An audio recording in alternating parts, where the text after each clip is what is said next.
What is going on, Sports Wars? We're here. We're live. We missed last week, but we are back. You know, we couldn't miss the stream after the Lakers did what so many people expected them to do all year long, which was draft LeBron James' son to make sure that you keep LeBron James.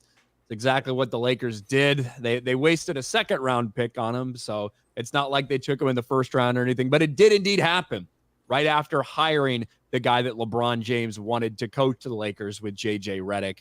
And we've got UFC to talk about. We've got a bunch of we've got LGBTQ activists that are mad that June hasn't gone the way they wanted it. They're mad that the Texas Rangers won't get out there and fly a trans flag and all this bullshit.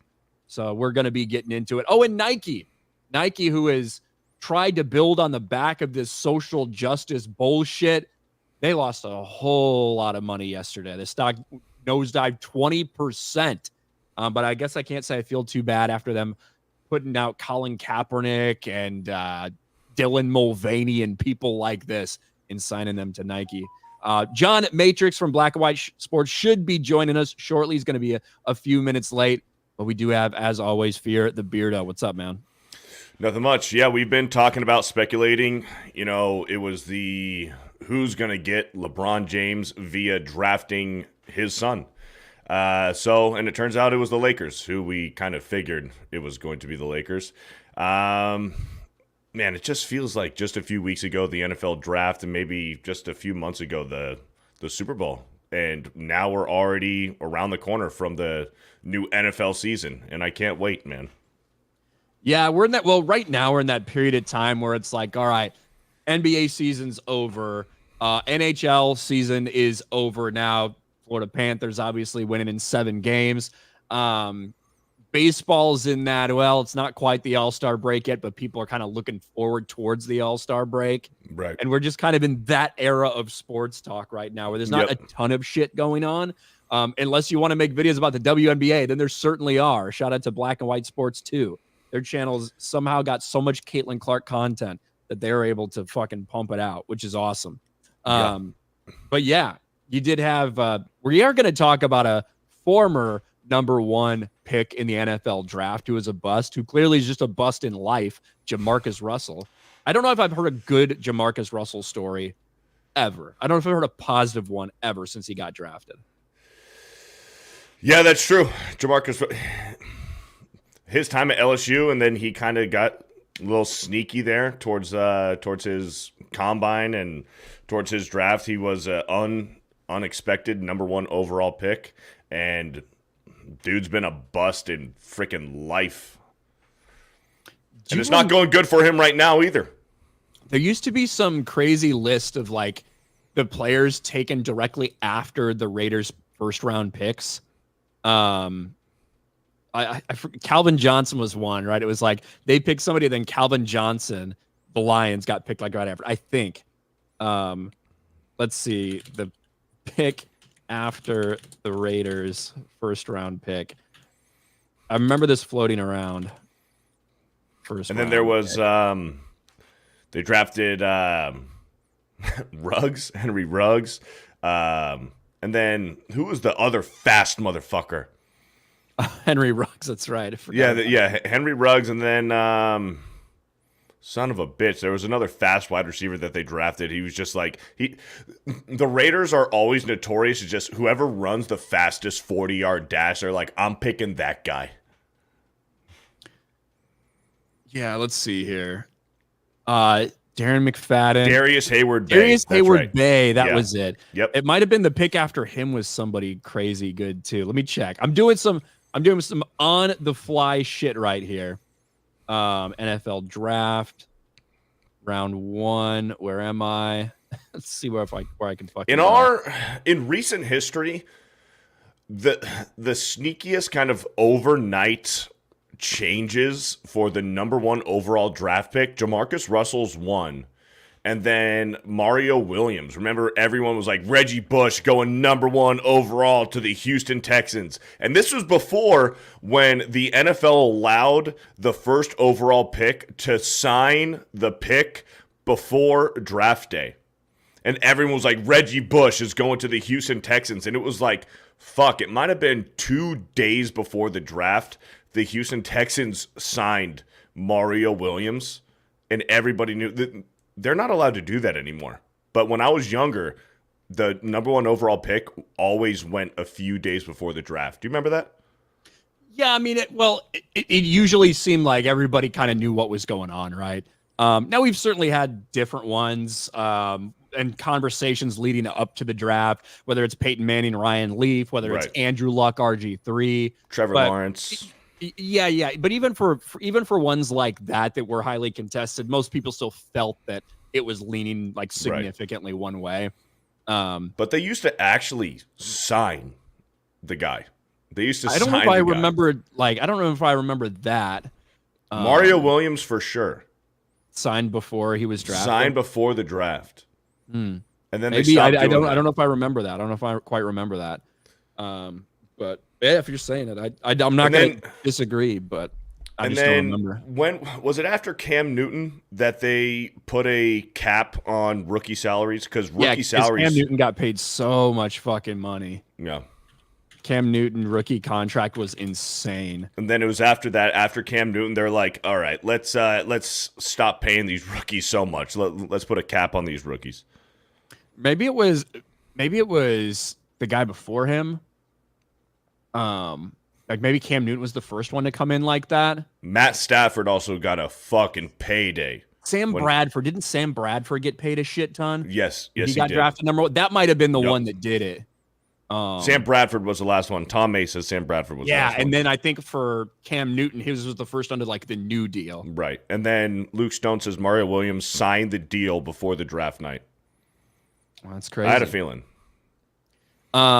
We do have our man Dom here. Let's go. 10 gifted memberships. Thank you, Dom H. Shout out. Appreciate it. Chris Coran for 2 says Ryan, Black Girl Magic.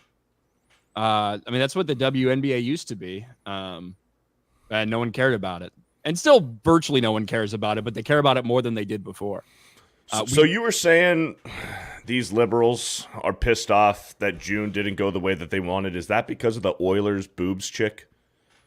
I don't know. I don't know if it's specifically because of that. There were a lot of distracting things that I'm sure they weren't happy about. It was the Oilers titty chick, and the Haktua girl kind of robbed Pride Month.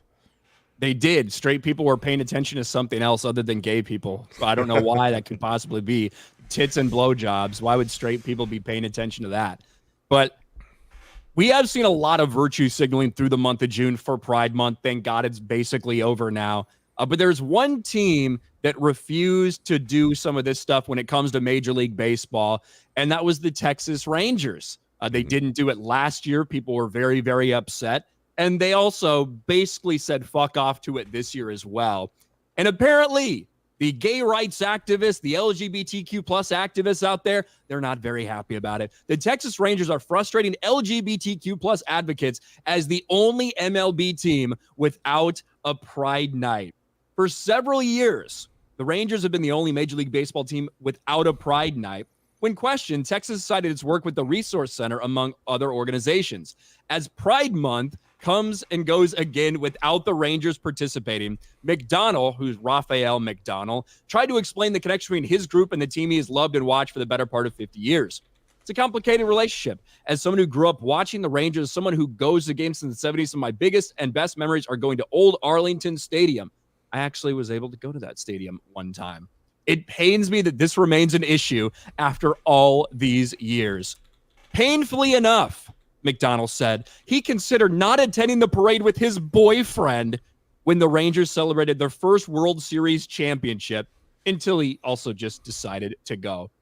This has been something that these activists have been screaming about for forever, specifically with the Rangers. Spoiler alert, most of the Rangers fan base is probably not going to be down with shit like this. It's one of the reasons they don't do it. A lot of other MLB teams should refuse to do it as well. But it's not enough that every single fucking Pride Night or every other MLB team is out there with the Pride Night. They're mad that one is standing their ground and refuse to do stuff like that. Now, Texas Rangers also have players who very openly wear shirts with Christian messaging on them. I'm sure that's part of why these people are upset. but it's not enough, right? Almost every MLB team is not enough for them. Yeah, they're never happy. They're never happy. We give them an inch, they take a mile. I mean, we remember just a few years ago, the Dodgers, they had some weird, like, fucking gay ritual. Yeah, the nuns. Yeah. The Sisters of Perpetual Indulgence, the transgender cross-dressing, basically mocking Christians and Catholics. Yeah. So weird, man. So weird. And, like, Clayton Kershaw is an advocate Christian, and the Dodgers are just, like, actively doing that stuff. I just dropped a link in the private chat. I was watching, this was a few weeks ago, maybe 2 weeks ago at this point. I was watching a game with my dad, and the Dodgers were wearing gay rainbow LA hats.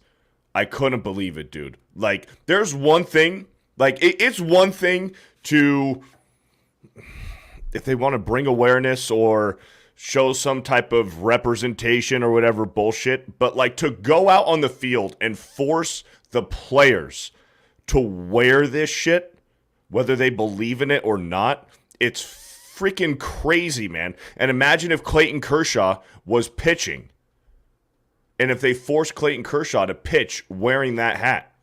Well, do you remember a couple years ago, a couple Tampa Bay Rays players took off their patches and refused to wear those hats? Yep. You know, it made a big stir because a couple Tampa Bay Rays players refused to do it. Yeah. I don't know. Christian Kershaw obviously made some comments against, like, some of the demonstrations that were had that he disagreed with. I don't know if he would, like, draw a line in the sand over wearing something like that or not. I don't know. But players from the Texas Rangers have, and the organization themselves have said enough is enough. And I think this year was, like, one of the signs that people really are done with this shit. Because now it's not just roll your eyes if you end up and there's, like, some gay pride celebration at a sporting event. It's not just a roll your eyes and look the other way. It's like people are actively upset about these things interfering in every single form of entertainment. Yeah. You just want to go to a ball game, eat a hot dog, do whatever it is, drink a beer. And you got trans drag queens that are twerking in your face, like at a Dodgers game. It's just ridiculous. People are done with it, man. People are done with it. And I think the message is finally starting to get across to these leagues that the fans don't want this shit. It's finally starting to get across. This isn't 2020 anymore. We don't need to be doing hashtag it takes all of us, end racism, and obviously with the whole gay Pride Month stuff. And I don't know if you've seen the Rangers. Obviously, we're talking about the Rangers where they didn't participate in this. You know how behind home plate they have the LED kind of screen that switches in between advertisements. Mm-hmm. There was a gay dating app advertisement at the Texas Rangers game. I seen a screenshot of it. I was trying to find it right now on Twitter. But for the Texas Rangers game, I seen a screenshot where they had a gay dating app advertisement behind home plate. And I wonder if that was on purpose, if they did that specifically for the Rangers. Yeah, it's true. I have no idea what kind of ads play before our fucking videos. I know we've had Biden ads before, which is like, hey, bring it on. The past two nights when I was streaming Elden Ring, people came into my chat and said, I just got a Biden-Harris ad clicking onto your stream. People pay for the spots, you know what I mean? That's wild. I know I don't know. I think this man's mind is made up when it comes to Biden versus Trump. But who are you voting for in November, John? Man, Biden was better than ever on Thursday night, man. I've never seen anything like that, man. I'm voting for Biden. Well, if you didn't, said no one ever. Be black. Yeah. Said no one. That was a disaster, dude. Freaking Jill Biden afterwards. Good job, Joe. You answered every question. When Joy Reid has concerns about your mental ability, saying the Democrats are panicking, you know you're in trouble. That was a disaster, man. Wild. Everybody was panicking a couple nights ago on Thursday, whenever that was. But according to Drew Hernandez, it's all part of the plan, and I believe him. Well, that's why they put the debates early, so they had time to get rid of them. But man, it's probably too late. Yeah, I think it's a little too late for them personally. But Taker for $5. Have you guys heard of the story surrounding Duke center Kyle Filipowski? He's got a weird girlfriend that people say groomed him as a young teen. Whoa. Yeah, so there's a story out there that he's, because I think he's like 21 or something, and his girlfriend's like 28. Apparently, they've known each other for a while, and now he's going to play in Utah with like the Mormons and stuff. So there has been a story out there about it, but I have no idea how much legs there actually is to it, and if they started dating like a long time ago or if it was more recent. But I have heard about the story.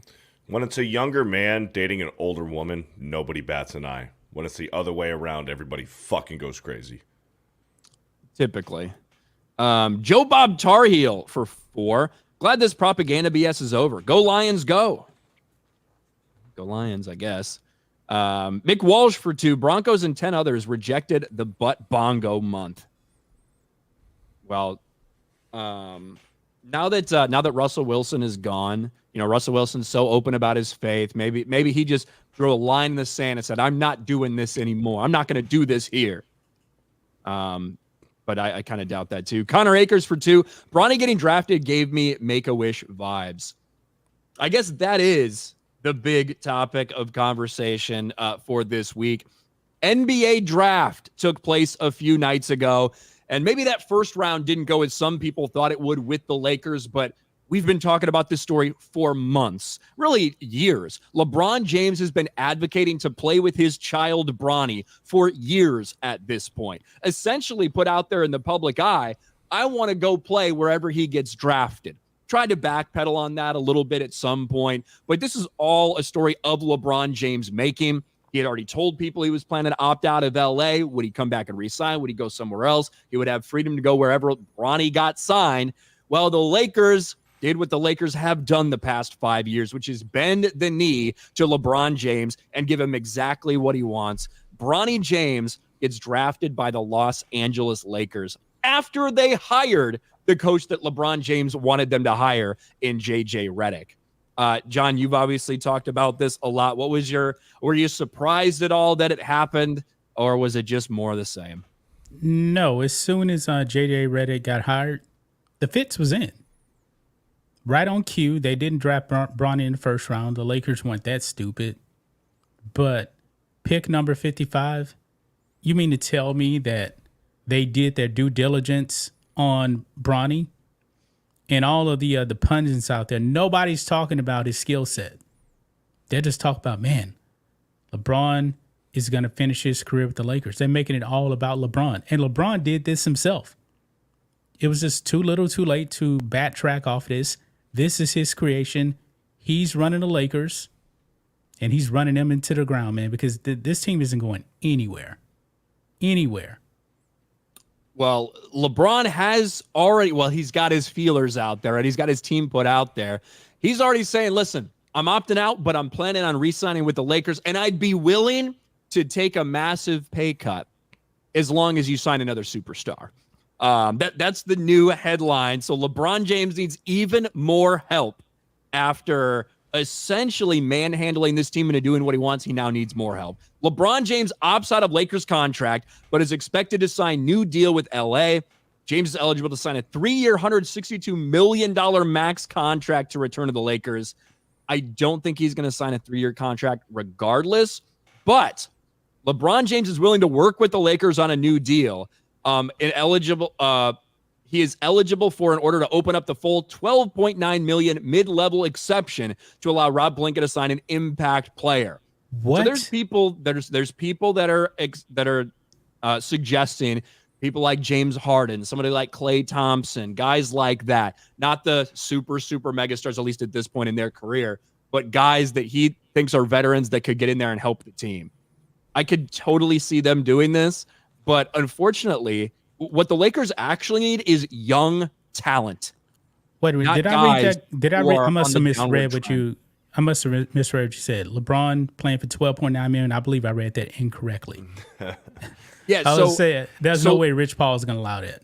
No, so what he's saying is he would be willing to take a significant pay cut in order to open up enough cap space to I see allow now. them I see it. to use that mid-level exception, that $13 Gotcha. million salary. Yeah, if LeBron was playing for $13 million, I'm pretty sure the NBA would have a problem with that. I mean, the union probably would, Right. but I mean, what are you going to do if that's what he signs? What's KD's contract looking like with the Suns? With the Phoenix Suns? Correct. I could totally see somebody like KD going to jump ship and. Well, last thing I heard, try something KD new. may get traded to the Rockets. That was the last thing I heard. That was like last week, but I don't know. Bro, KD has got around the block these last 6, 7, 8 years, whatever it's been. He has got around a little bit. Yeah. But the Phoenix experiment was a failure. You know, they got all these pieces. They even got Bradley Beal in there. Brooklyn too. What's that? Brooklyn was a failure too. Yeah, 100%. Dude, Brooklyn, they built that super team, and what a freaking failure that was, man. Oh, they literally destroyed Ben Simmons. Like Ben Simmons. Well, Ben Simmons was like a mind-fucked person when he got out of Philly. But how long has it been since he's had impactful minutes on the floor? He finally actually played in some games this year for the first time in a long time. But when it does come to the LA Lakers, it's just everybody can see straight through it. It's all just controlled by LeBron. Everything is controlled and manufactured and decided by LeBron James. And even if you do get one of those guys in there, one of these potential free agents that you're thinking about, maybe a guy like Harden, maybe a guy like Klay Thompson, I just don't see that working out for this team either. And at the end of the day, if Bronny James is the last man on the roster and just sits on the bench the whole time, whatever, it's a second-round pick at the end of the second round, probably not going to be an impact player you draft there in all likelihood anyway. But it still just shows what the team's actual priorities are. It's about making LeBron happy, not about making the team right. It was the keep LeBron James sweepstakes. That's what it was. That's why they felt the need to draft Bronny in the second round, because if they didn't, somebody else would, to try to get LeBron to sign with them. Yeah, well, they try to keep that down because Bronny almost didn't go work out for anybody. I think he only worked, like, the only teams that got workouts with him were like the Lakers and the Suns. Lakers Is that and right? Suns, that was it. I think that was it. Might have been a couple others we didn't hear about at some point, but yeah, he didn't even want to go to other places to work out for them. Would have been funny if Boston drafted him and just didn't do shit with him, just fucking send him to the G League or whatever the fuck, and done. You know what I mean? Just to shit all over the Lakers. But nobody else thought Bronny was worth it other than the team where his dad makes all the decisions. Yeah, this is astonishing, man. I mean, LeBron James is not in his prime anymore, and he's never had more power than now. I mean, everything that's been happening with the Lakers, he's been signing off, and it's been pretty clear ever since he got there, he's been a GM, but none so more than this offseason right here. When he literally got the head coach he wanted, he's not going to come out and say it. And then they draft his son on top of that. What's next? What's next? He's always had that kind of power, except not in Miami. Exactly, except for in Miami. And then he jumped ship. But he's always had the power to say, I want this coach. You know what? Never mind. This coach is the problem. I want the next coach. And then repeat and repeat. It's always been that way, except for in Miami. Well, in a way, when you look at Cleveland, David Blatt being there, remember they hired him. They didn't think they were getting LeBron back. And when LeBron came, then, of course, Kevin Love and all these other pieces came there too. So it was little bit different. Like the only coach that LeBron James didn't succeed in firing was Eric Spoelstra. Mm-hmm. Yeah, but he wanted him gone. He tried to get him fired, and Pat Riley said, Riley said, hell no. Like, who the fuck do you think you are? And Eric Spoelstra is a good coach. Yeah, and Eric Spoelstra went on to become one of the most well-respected coaches in the league right now. One of the highest tenured coach in the league. Mm-hmm. Who's the only person that's been there longer than Spoelstra has got to be Popovich. Other than that, Eric Spoelstra is probably the second longest tenured head coach in the NBA right now. Mm-hmm. Now, there's nothing coming to mind that jumps out other than that. Yep. Obviously one of the highest paid now as well. So Well, yeah, and a huge shout out to Miami because he was going through a nasty divorce, and they held out on giving him that huge contract extension until his divorce was done so that his ex-wife couldn't take half of the money. Yeah. that's a real bro move right there. That's awesome. That's a real bro move. Gabriel Knight for 5. Jeannie Buss is a shit owner. I love watching LeBron sink the franchise. Dan Hunter was smart to stay away from that dump. Yep. Well, yeah, ended up getting a nice deal out of it himself. So, Connor Akers for 2. LeBron is the NBA's Veruca Salt. LeBron, when you do look at the Lakers team, you brought that up. Like he is just the decision maker. And a couple years ago, he's the one that wanted Russell Westbrook there instead of DeMar DeRozan. And I think that completely backfired. That was a disaster. He wanted Carmelo there. Kuatu says Spoelstra has done nothing without LeBron. What? He went to the finals. Twice. He's gone to 2 NBA finals. Yeah, twice. He's a really good coach. That's wild. Yeah. Yeah, I think he's done a decent amount personally. But also, by the way, the Lakers, they're supposed to be in this quote unquote win now mode, and they go out there and they get a guy that's never coached before. They're not I like serious. JJ Redick. Like, I liked him as a player when he was at Duke and when he got in the NBA. I but liked as a him coach, as an analyst. it's a question mark as a coach. We really don't know. Yeah, did you see the graphic they put up? Like his coaching history, it was like volunteer for like fourth grade. He's never grade, coached AAU ball or something. So yeah, now I wish him the best, man. But he may be way in over his head. I mean, how can anybody look at it as something other than, hey, we've got a guy who's really good friends with LeBron James, and this is who we're going to put there? You think that JJ Redick's going to stand up to LeBron or feel like he could push back on LeBron with anything? I don't think so, really. You remember what LeBron did to Darvin Ham? There on the sideline in, I think, a timeout. He took the, what do they call it, the board? The clipboard, he wrote up the play himself. Just completely undermined the coach. Mm-hmm. I feel real bad for Bronny though, because like I do too, man. What's supposed to be a real exciting moment, maybe one of the happiest moments of your life, being drafted into a professional sport, and knowing that the only reason you got drafted is because your dad said so. Right. That's why I said it's too little too late for LeBron to back off, because he already did the damage a long time ago. Yep. Yeah, like if LeBron hadn't said anything 2 years ago about wanting to play with Bronny, about Bronny can replace a bunch of guys on this roster, all that shit, this isn't nearly as big of a story.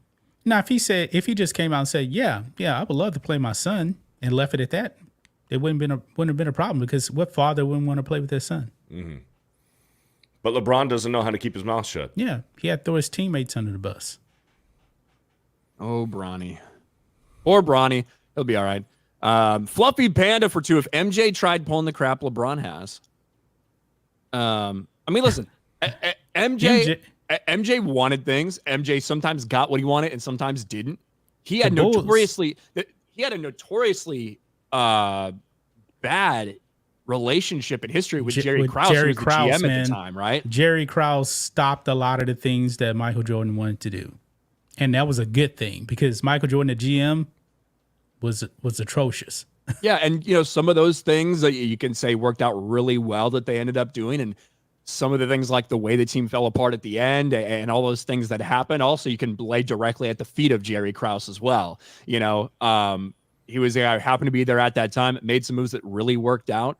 We did a lot of things to piss people off and upset relationships that ended up falling apart when it didn't necessarily have to. Now, I think The Last Dance is certainly a one-sided version of history that really favors MJ. And The Last Dance is a brilliant documentary. I love it. And also, Jerry Krause he passed away, like 15 years ago or something like that? It's been a while. No, it ain't been that long. Maybe 5 or something. 5 years ago. Maybe a couple years ago, but not that long. Anyway, he's not here to defend himself anymore. So, yeah, Jerry Krause, cause of death. What is it other than just being fat? 2020. 2020. Okay, man, I thought he was But he was out the NBA long before then. Maybe I just thought he died a while back. Let's see. No, maybe 2017. This is Krause died at the age in 2017, but then in 2020, there's articles about how did Jerry Krause die. Oh, So yeah. he was super unhealthy. I don't know what the real puzzle is there. He's always been super overweight. All right, 2017. That's the chat saying too. Taker for $5. Bronny can't be a Make-A-Wish kid because he died before getting drafted. Also, are the Pistons currently the worst run professional sports franchise? Bro, the Pistons just fired Monty Williams and hired Bickerstaff. The Pistons are paying a lot of money to Monty Williams to not coach. It does not. I don't feel like the Pistons are going to turn around anytime soon, which is sad when you think of like old NBA 80s and 90s, the way the Pistons were and the way people felt about them compared to today. It is sad. Yeah, when I was growing up, man, the Pistons were one of the best franchises in the NBA, of course. 80s, even in the 90s, they were good. They get Grant Hill. And then 2000s, they had Chauncey Billups and all those guys won the championship. They were good for a very long time. Yeah, you had Rip Hamilton, Tayshaun Prince, Ben Wallace. To be fair, that is like probably one of the worst. If like you're putting together teams, that is probably one of the worst teams to win an NBA Finals. They were years. Amazing on defense, though. They were. That they were team solid, was amazing. They just didn't have superstars. They were super balanced. Chauncey and Rip Hamilton were really good players. Rasheed Wallace is a really good player. Mm-hmm. Ben Wallace, all-time great defender.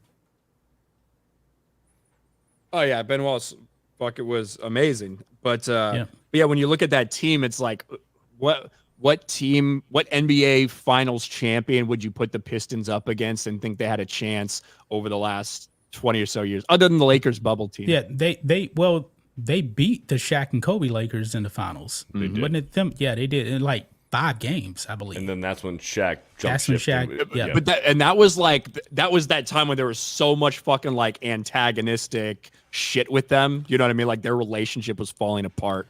Right. And don't forget though, man, that Pistons team had one of the greatest coaches in NBA history also. Larry Brown was an all-time great coach. Never had the talent, but anywhere he went, he turned everything around. Larry Brown was an all-time great coach. The Pistons team would have spanked LeBron's Miami team. I don't know. I don't know, man.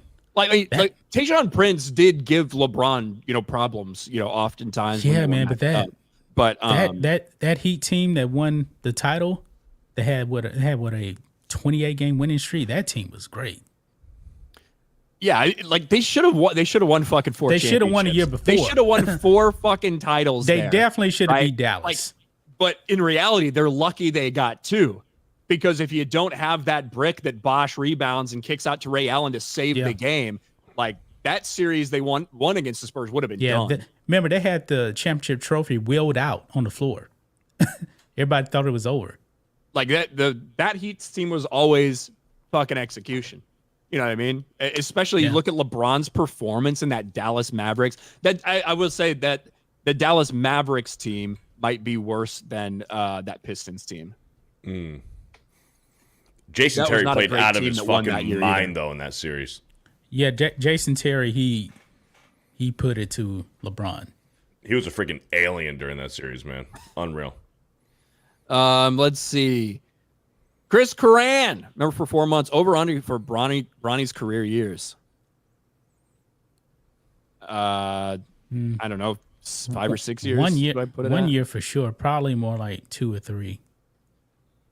B. Marte for 10. Dolphins are the worst franchise. They signed Tua to an extension. His stats against good teams are average or worse. That would be such a massive mistake for them to sign Tua to a big guaranteed money contract. Because I personally feel that the scheme in Miami has a lot to do with his success when he has it. But I just can't imagine backing up the Brinks truck for Tua Tagovailoa. Like, but I don't know what you do other than him. But I'm just saying, I can't imagine giving that dude fucking $50 million a year. That's a joke. By the way, aren't we like less than a month away from the Hall of Fame game? Like football is like right around the corner. Man, it's fast. Time's moving fast since the Super Bowl. How are the Houston Texans going to be this year, John? I think they're going to be good. I think they're going to be a threat. They're going to be a threat. The Bengals are going to be a threat. Bengals are my pick right now, but we have to see still. As long as Burrow stays healthy, but I think C.J. Stroud he might be a heavy candidate for MVP this year. Yeah, I don't see a sophomore jinx with him, man. He is so cool when the pressure's on. Yeah, he's good. I mean, we'll see with Stephon Diggs. I think that's an experiment there. I think Stephon Diggs is a cancer everywhere he goes. So we'll see with that. We'll see. Yeah. But I'd like to see how Buffalo does without him, because if Buffalo still excels, if Buffalo doesn't take a step back with not having Stephon Diggs there, that tells you something. We won't talk about my Cowboys. Oh, you don't want to talk about them? Why not? Nah, lame duck coach, man. We ain't going nowhere. We'll win probably 12 games, but the coaching is what it is. Guys, I mean, it's really Dak. Dak's the problem. Actually, no. The problem is Jerry Jones. The problem is Jerry Jones. Jerry Jones. I've been hard on problem. Dak, man, but you can't deny it, man. Dak he's a really good quarterback, man. No, he's not. I think he's a solid quarterback, but I don't think that's ever going to be a guy that you can be like, hey, as long as we've got Dak, we're good. Like he's somebody that needs to be surrounded by actually very great weapons. And when he does that, he can be effective. But you've also got that defense that when that defense is rolling, that defense is insanely good. Parsons, man. And so like you can, if you surround him with the right pieces, if you have a great defense, then yes, in theory, you could win with someone like Dak, but he's not a guy that, you need to have him on your team. I don't think he is. I thought he was overpaid when they gave him that last contract. He's probably going to be overpaid when they give him this next one too.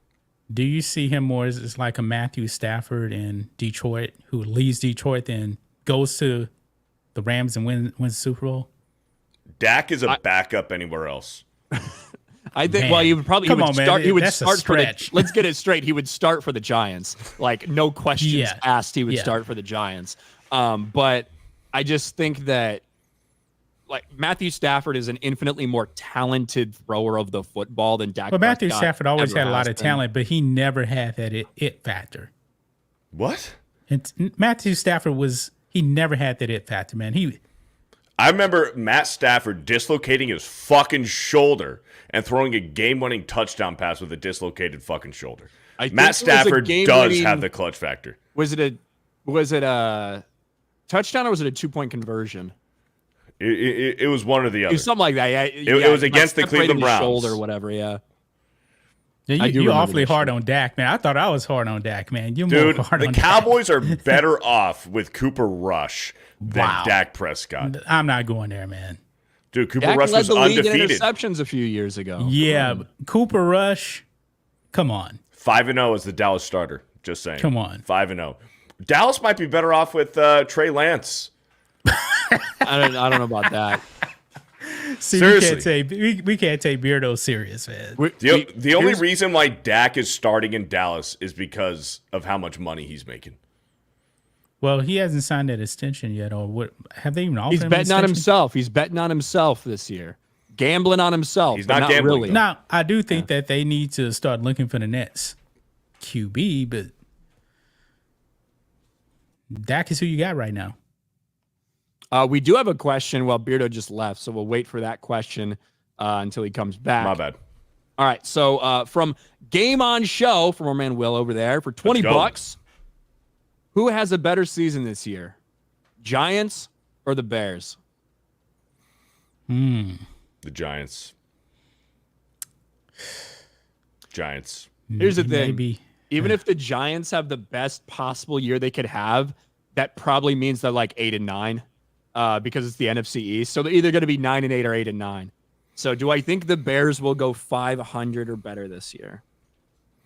I think the Giants aren't going to win the division. Best case scenario, they get a wild card. I think the Bears, they finish, I don't know. They might be lucky to get 5 wins. You think the Bears are going to be worse this year than they were last year? What was their record last year? 6 wins or 7, something like that. Oh, that's right. They actually won a few more games than what a lot of people thought. Yeah, they almost Bears, ruined it. Yeah, they fucking came really close. Bears record in 2023 was 7-10. So Damn. That's actually damn good considering it was the Bears. Yeah, I think had a couple wins at the end. Yeah, they might do worse. I think that the Bears are going to be better than they were last year. You also got to look at it that the Minnesota Vikings now they don't have Kirk Cousins anymore. I think that's going to be a big deal for them.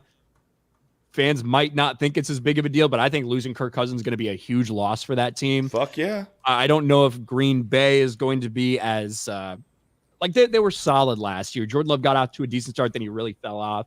Or wait, maybe it was the other way around. It was the other way around. He was slow, and then he picked up like the last 4 games Towards of the end season. of the year, he had an insane stretch. Yeah. I think that kind of gets balanced back a little bit.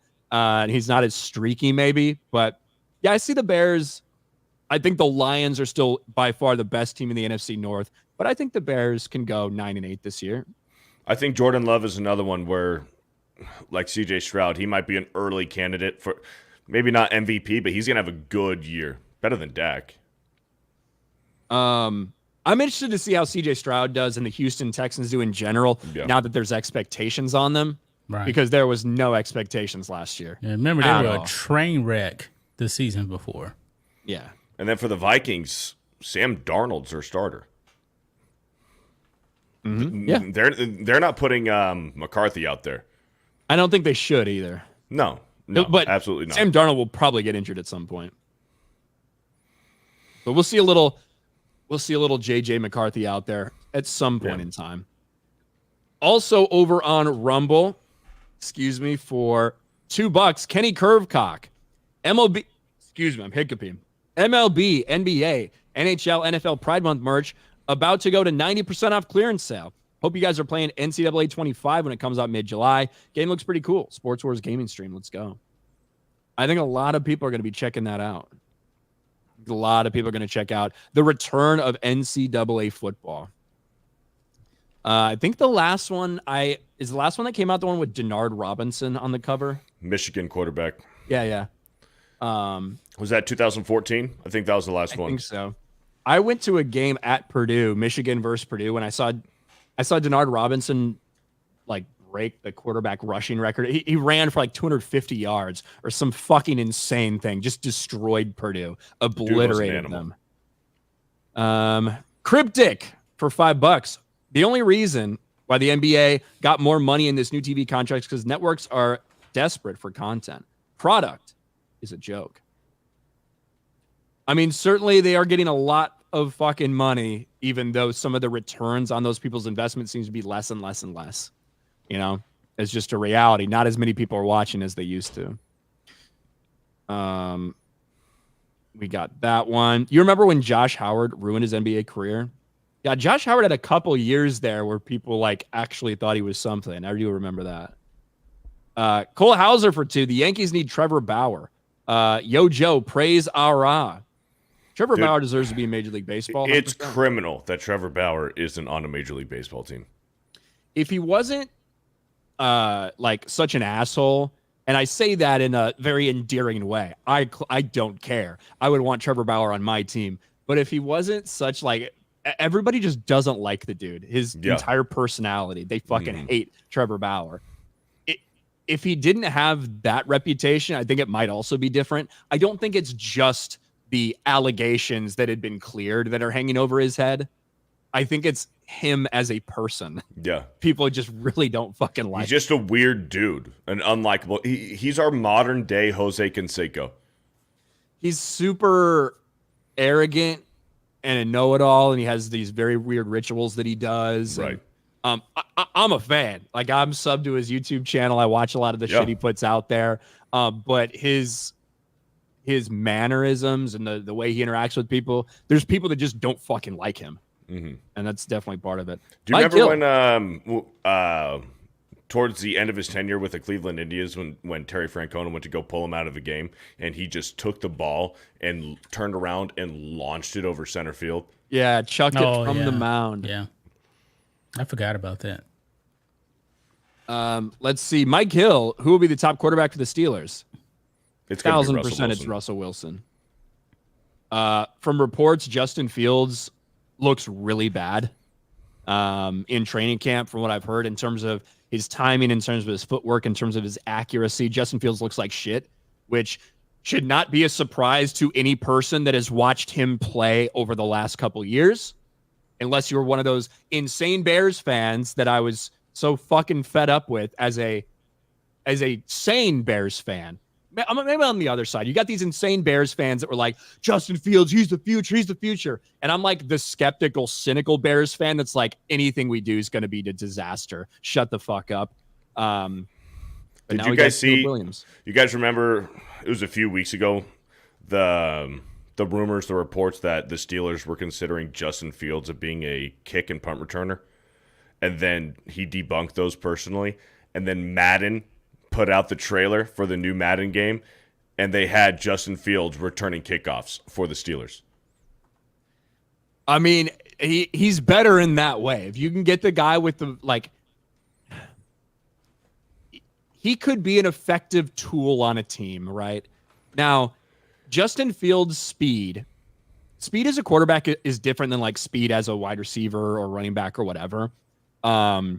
Because before you get past the line of scrimmage, your quickness and your elusiveness, you get an advantage because you could also potentially throw the ball, and like people have to factor that in. But also just when you get into open field, it's the whole defense has like been set up differently, right? Because they don't have as much time to respond to something that's happened. They have to wait until you're across that line of scrimmage before they start responding to a ball. It's different than a guy that gets, even a fucking wide receiver bubble screen. It's different because people can see that coming. You can react just, half a second or a second faster. So if you decide to turn Justin Fields into that type of a player, I don't think he's going to look as explosive as he looks when he's doing it from the quarterback position. Right. I mean, recently we've seen Taysom Hill with the Saints. He's kind of done it where he's done that quarterback hybrid, tight end, wide receiver, fullback type deal. There was a failed experiment with Tim Tebow and Mark Sanchez with the Jets, but Taysom Hill's kind of been the best example of a super athletic quarterback kind of doing crazy shit on the offense. It'd be interesting to see if Justin Fields can kind of mold himself into that kind of player. The thing with Taysom Hill is he is like a better version of Tim Tebow, effectively. Right. He's more athletic. He has better skills catching the ball. Like he's a better version of Tim Tebow. He's right-handed. Yeah, exactly. He's right-handed. His throwing motion doesn't look so horrifically bad. Whereas a guy like Justin Fields, the way he's built, he's got that RG3 type frame or that Lamar Jackson type of frame. You know what I mean? So, man, I wouldn't want him getting hit the way Taysom Hill ends up getting hit, because he's not going to last on the field. Well, he's a lot shorter than those guys. He's a lot shorter than RG3 and Lamar Jackson. How tall is Justin Fields? He's no taller than 6'1".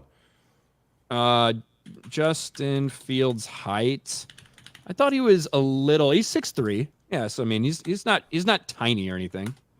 He's probably bigger than RG3, right? 6'3"? He's probably bigger than RG3. How tall is RG3? RG3's got to be the same height, or 6'4". He wasn't that tall, I think. RG3 height. He's 6'2". There's no fucking way that Justin Fields is 6'3". I don't know why you're thinking that RG3 was like a super tall dude. There's no way Justin Fields is 6'3". I mean, we all know how these listings are sometimes not actual or whatever. They did go to the combine at some time. We could look up the combine stats. Those are exact. McCawk for $2. I wish y'all talk baseball more. Astros are at 500 again. Astros are back to 500. Angels are on a 6-game winning streak. Yeah. My Cubs have been slumping. I did go to see them in Tampa not that long ago, and it was a great game until the bottom of the ninth. where the Cubs went from up 2-1 to walk-off home run in no time flat.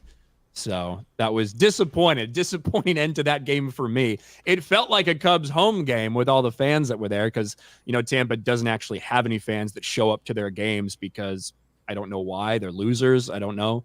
But yeah, it was very disappointing for me to see that happen. I just feel like there has not been a ton of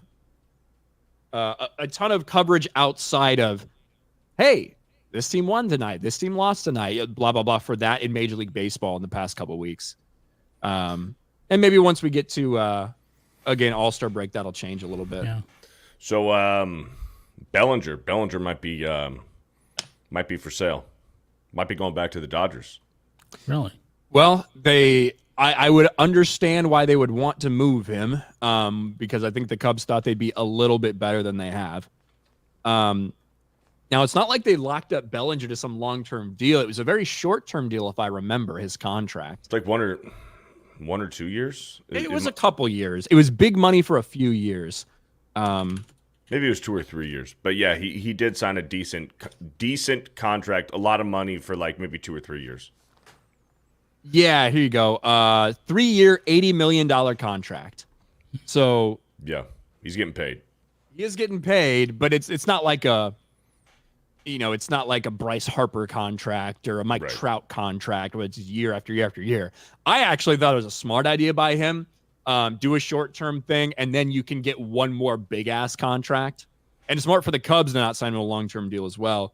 But I could certainly imagine that he could be available because the Cubs are not at the spot that they thought they would be. Not that I expect them to be like great or anything this year, but I expect them to be 500 or better, and they've struggled staying there. Mm-hmm. And homeboy from the Pirates, he's doing well. Pitcher. Homeboy? The pitcher for the Pirates, rookie. Oh, I thought you were talking about Andrew McCutchen. No.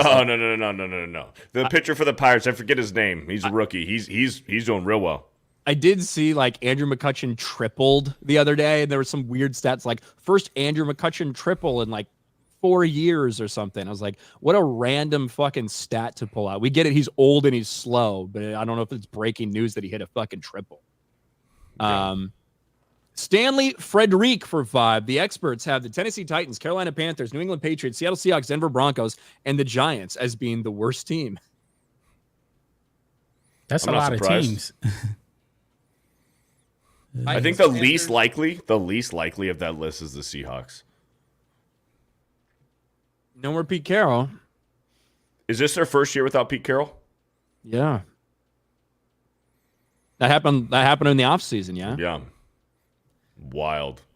And then, of course, you got Sean Payton. Sean Payton's like, oh, yeah, Bo Nix. He reminds me of a young Drew Brees. Yeah, of course you want him to be young Drew Brees because the only time Sean Payton was successful as a head coach was when he had fucking Drew Brees to rely on. Land for 199. How do you guys see the AL East playing out?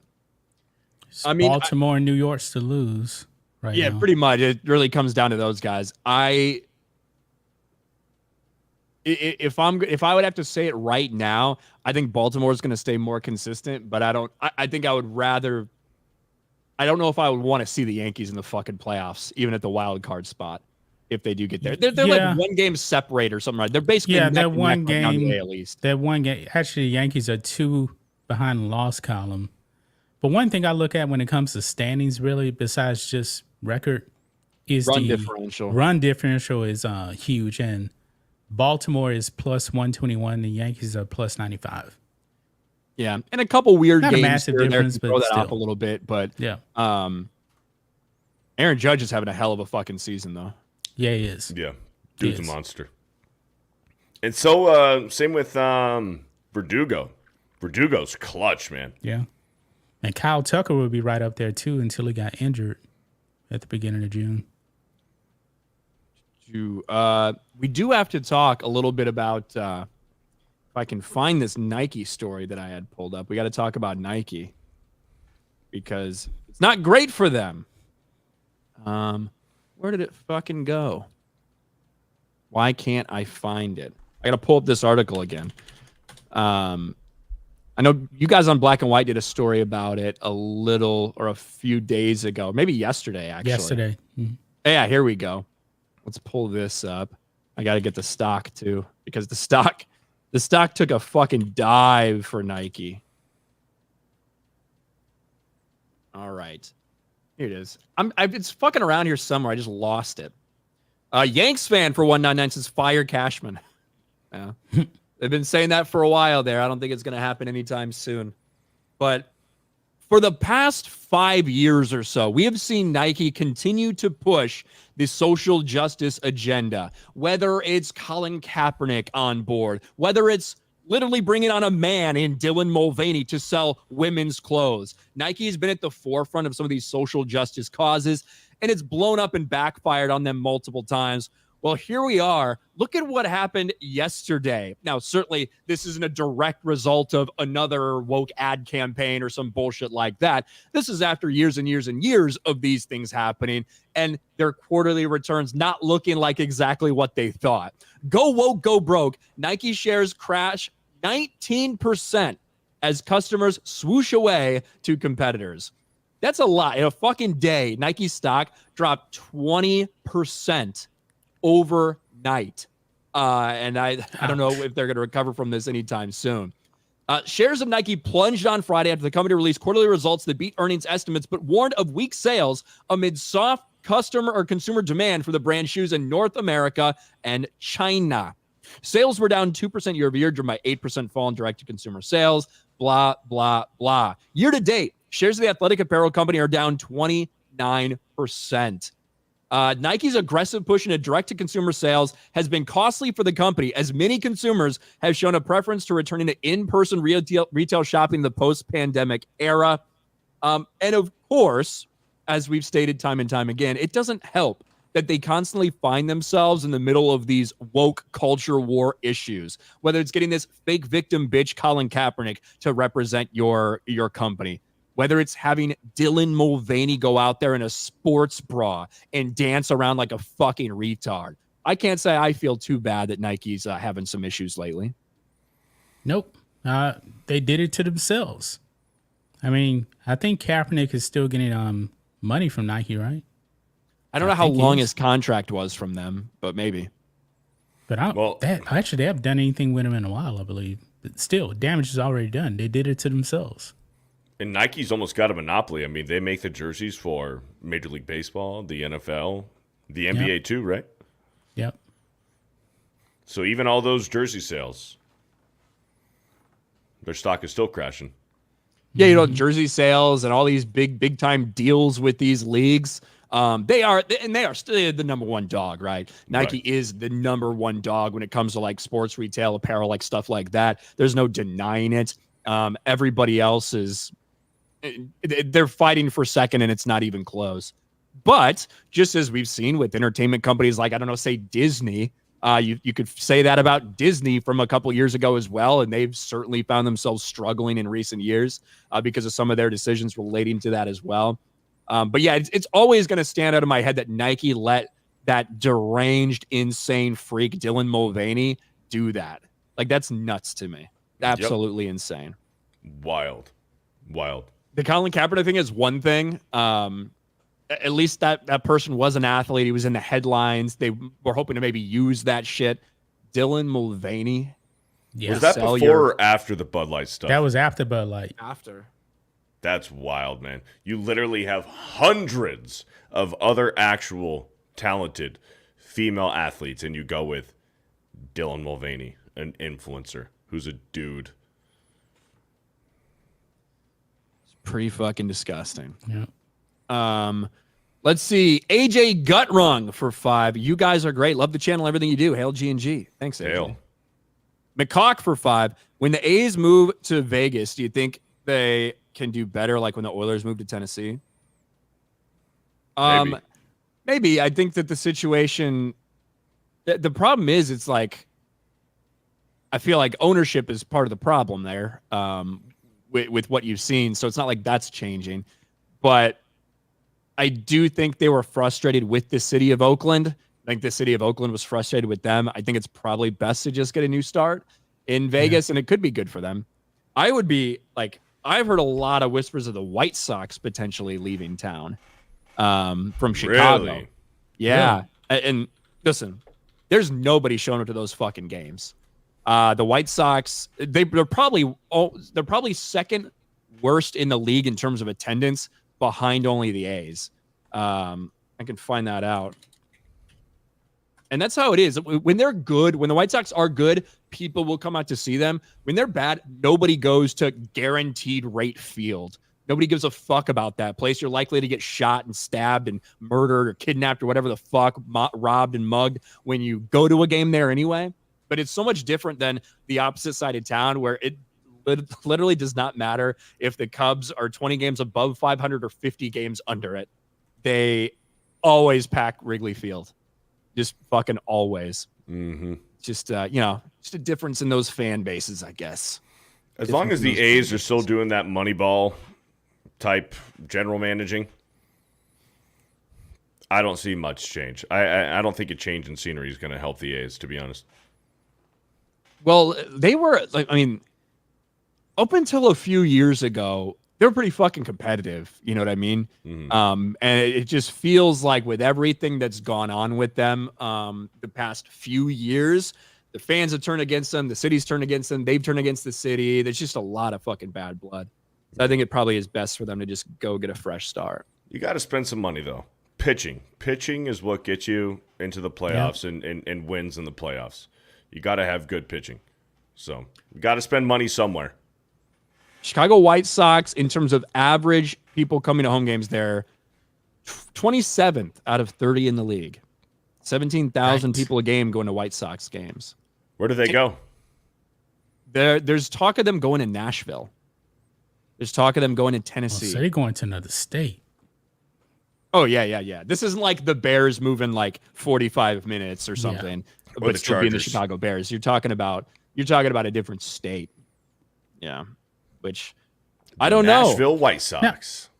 Now, answer me this: how far is Kansas City, Missouri from like the Chiefs may actually move to the state of Kansas? Right. How far is that away from Kansas City? Is They're that not like far. in a general area? A few hours. That's a shared town. It's in a general area. Okay. Yeah, that's like kind of like how St. Louis, like part of St. Louis runs over to Illinois, like a shit like that. That's kind of the same vibe. So, with Kansas City. So they don't have to get a whole new fan base. No. Oh, okay. no. Plus, with the Chiefs being as good as they are right now, they're not going to struggle for fans if they move.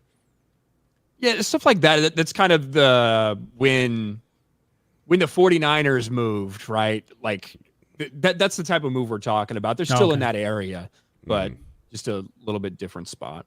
Gotcha. And I think we're all caught up on super chats. That's about all I had, guys. Let me check Rumble, see if there's anything updated over on Rumble. If I can find that shit. We got 1,500 people watching us over on Rumble, just talking shit about baseball. So hell yeah, we appreciate the hell out of you guys over there. We do this every week. Well, almost every week. Sometimes things come up, family things, whatever. So we didn't do it last week, but almost every week we do the stream right here, starting at 11:30 Eastern, 8:30 Pacific. We are kind of in the dog days right now of sports coverage, but been pretty slow on the news. We're coming up soon on NFL season and shit like that. Health Minister of Belgium for 5. Interesting that teams are fleeing third world commie shitholes. I wonder why. I mean, yeah, I would get the fuck out of Oakland in general, regardless if I had a team or not. Well, the Warriors really didn't. They just moved over the Bay and that was it. They're still in the hellhole. Yes. But that's going to do it for us this week. John, what do you guys got going on in Black and White Sports? Not much. Same old thing. Videos coming later, and that's pretty much it. Awesome. Beardo, what do you got going on? Nothing much. Gonna watch some baseball, maybe play some more Elden Ring, eat some food, chilling, man. That's about it. I'm gonna be watching Lost, man. I got into Lost like last month. Wow, that show was good. That's J.J. Abrams too, by the way. Before he started sucking, that show is all time great. Well, this is what I will tell you, John. Don't spoil it. I'm not going to spoil it for you, but I will just say there's a reason when people criticize J.J. Abrams and his mystery box storytelling, it always starts off well, and it's like, what could this be? What could this be? Doesn't usually stick the landing. No, So I'm on season 2, so just put it that way. John, are you smoking anything up today? Season 2 is great. nah, I'm not. Damn it! We're going like 4 weeks in a row. You're not smoking any meats. Yeah, John Locke is my favorite character. He's the most interesting person so far in the show to me. McCawk for 5. People are saying Texans are Super Bowl contenders. I don't know. Last year was just luck. That's kind of the vibe I'm getting from the Texans, and I like them, and I like C.J. Stroud. I feel like they're getting overhyped a little bit, and I feel like the expectations of that, along with all the criticism that will come from not living up to that hype, I think that could get to them a little bit. I think they'll be back. I think they'll be good. I think they'll win the division.